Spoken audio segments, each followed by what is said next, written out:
Hey guys, welcome to my channel, Comic Books NYC.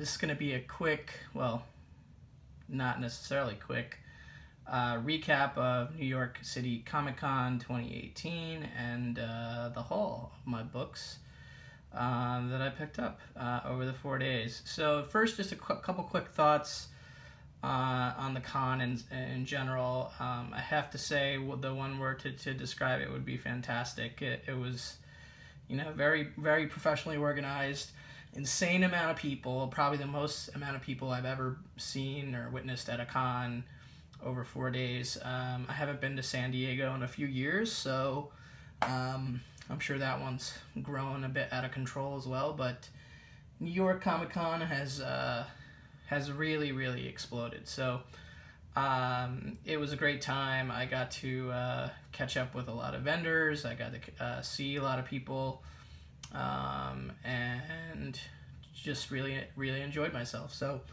let me get to it here.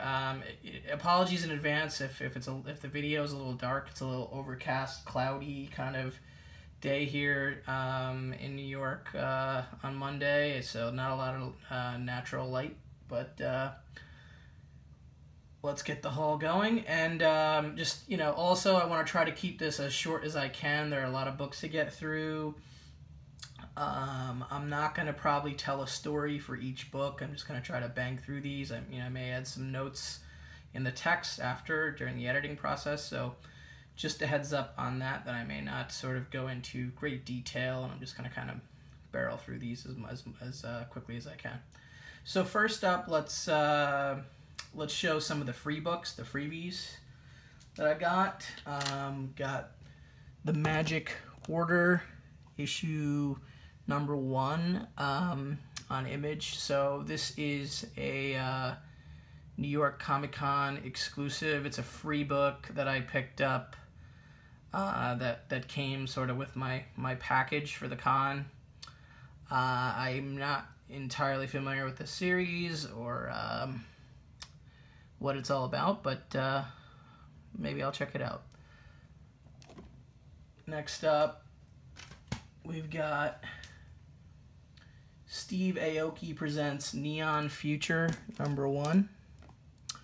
So this book, the story with this book is that I went to a panel on Friday called Musicians Making Comics, and Steve Aoki was on the panel. The legendary DMC was on the panel, and Lights was on the panel. And I think there was one other guy on the panel who's a musician making his own comic. The reason I went there is because you know, I know Steve's manager, and Steve's sort of has come in and out of my world throughout my career. The last several years I work in the music business, so I wanted to go just to support them. It turned out to be an amazing panel. The comic looks really cool, and during the panel they announced that they'd be giving away free copies at the booth that they had it set up on the show floor. So I went over there a little bit later and I snagged this one. So haven't read it yet, but I'm excited to check it out actually.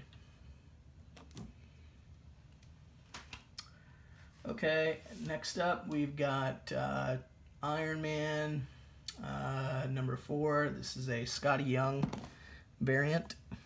I believe they said it was a New York Comic Con exclusive variant. You see you got the New York skyline there in the image.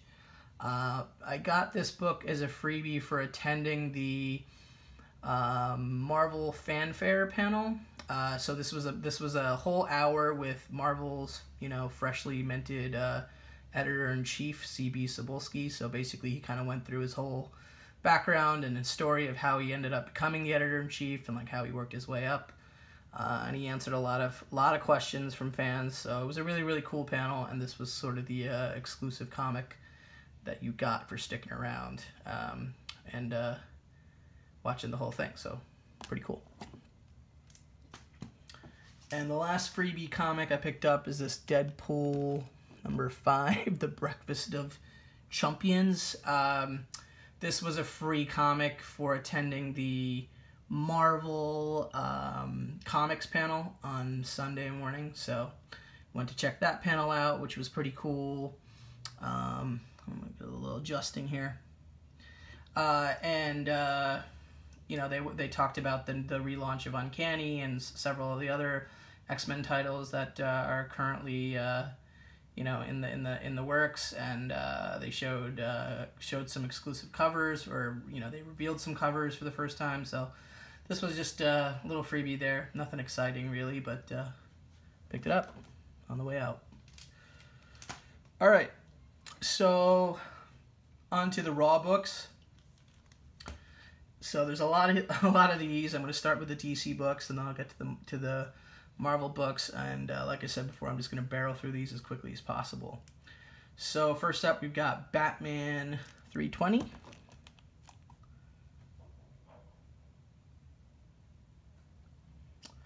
Next up, we have Batman 404, which is part 1 to the Year 1 storyline from Frank Miller, one of my favorite Batman storylines.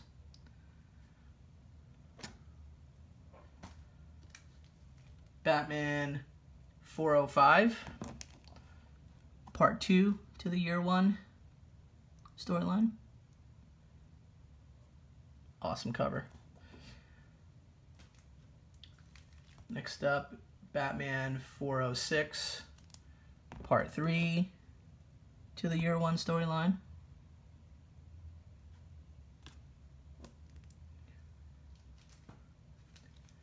And Batman 407, the final part to the Frank Miller Year 1 storyline. And we followed that up with Batman 408, the very next issue.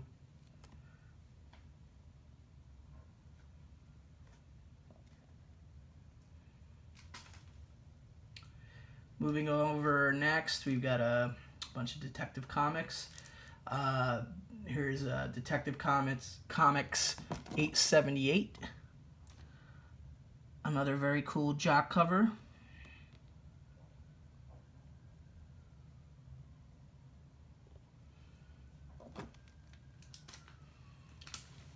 And we have Detective Comics 579.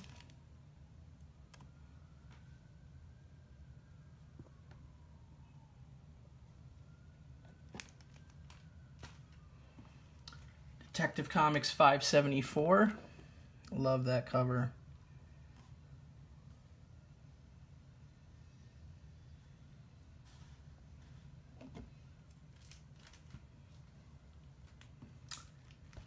Detective Comics 503.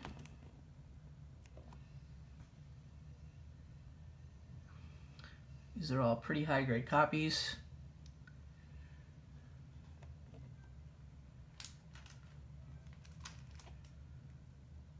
Detective Comics 472.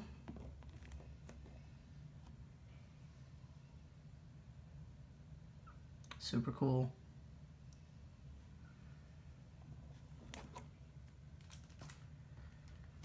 Detective Comics 448.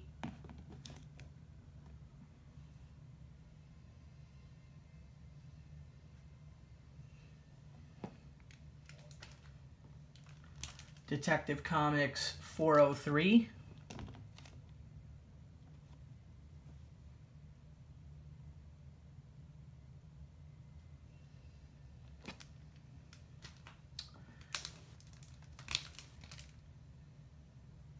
Crisis on Infinite Earths, number 8. So this is the Death of Flash.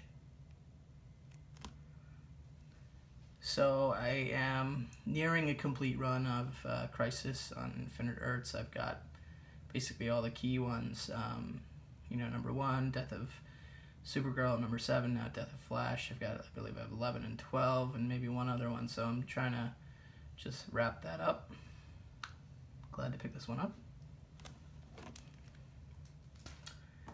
And the last DC book, DC Raw book is The Sandman, number 1. Jack Kirby.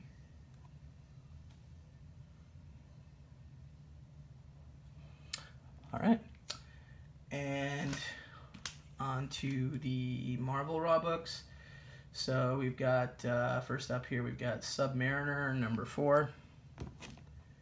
Pretty sweet action there.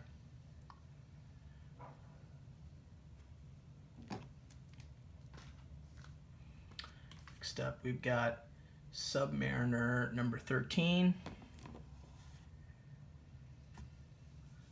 Another familiar pose. You can see that's probably a theme of some of the books I picked up. I think I've got that pose on at least 3 of the books I picked up at this con, which is one of my favorites, you know, dating all the way back to Startling Comics number 49, the Schomburg cover, which is one of my holy grail books. Nobody at the con had that book. I was searching for it desperately, asking around for it, but picked up a few tributes.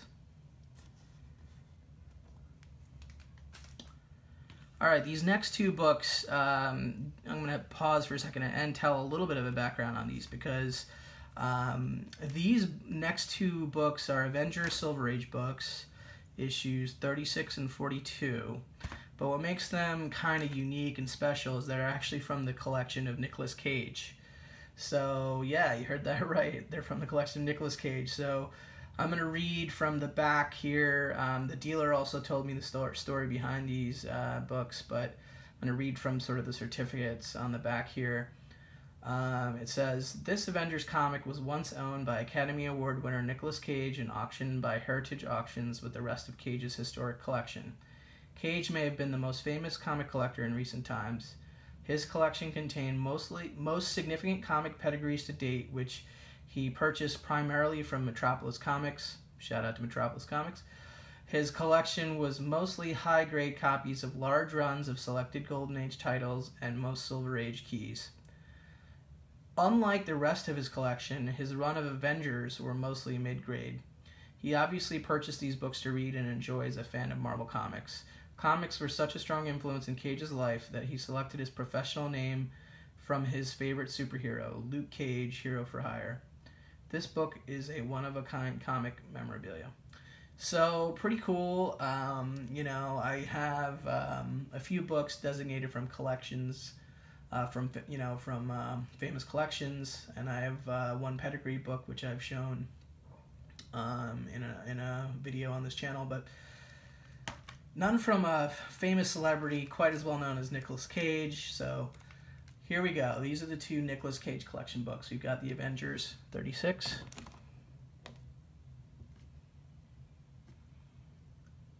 and the Avengers 42.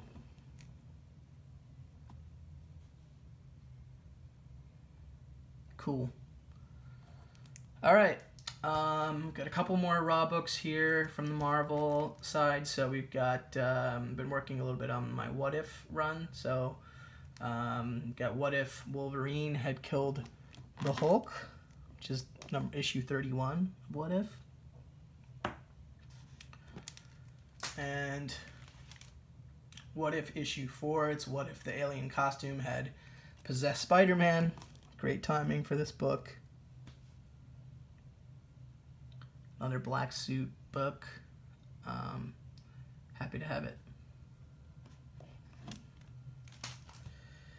Okay, and the final Raw book pickup, and actually, in fact, I think this was the very last book I picked up at the con in general on Sunday, is ASM 400, A Death in the Family, with that white tombstone cover on it.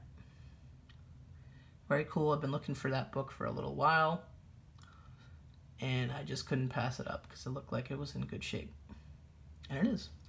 So, next up, moving on from the Raw books that I picked up, I got one commission on a sketch cover at the con. You know, I did spend a lot of time in Artist Alley, saying hi to some folks and just kind of hanging out in general, but I didn't really want to go too crazy with the sketches and commissions I could have, but I kind of refrained. So, however, I did pick up this one commission from this artist from Italy, Andrea Broccardo. So one of the books he had worked on was Civil War II. One of the characters that he had been drawing a lot for the stories and connected stories for that run was Old Man Logan. So I had a Civil War II sketch cover with Old Man Logan commissioned from him, and he did an incredible job with it. So here it is.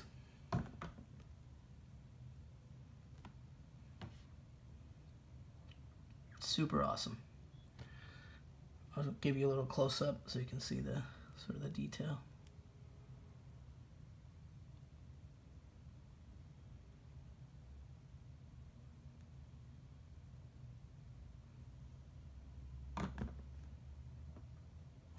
So cool.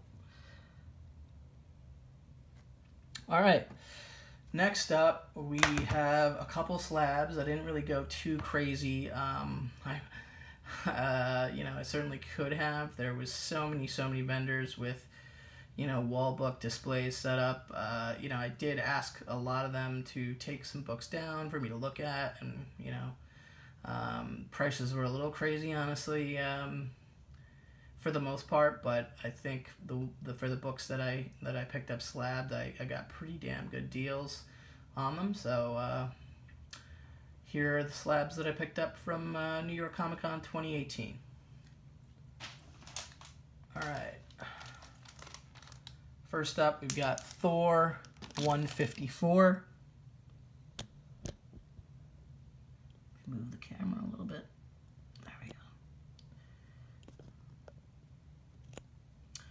So here we got, it's in a 9/0. This is the first appearance of Mangog. It's got white pages. It's Stan Lee story and Jack Kirby cover and art. I just think it's an iconic Thor image.